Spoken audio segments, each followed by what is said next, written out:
सहस्रशीर्षा पुरुषः सहस्राक्षः सहस्रपात् स भूमिम् विश्वतो भृत्वा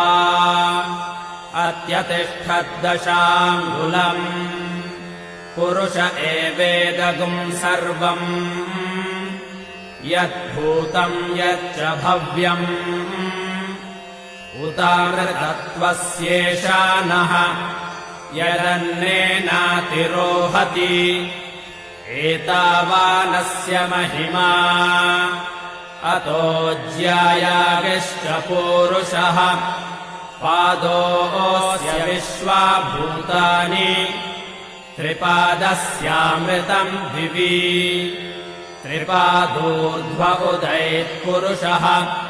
पादोऽस्येहा भवात् पुनः ततो विश्वम् व्यक्रामत् शासनानशने अभि तस्माद्विराडजायत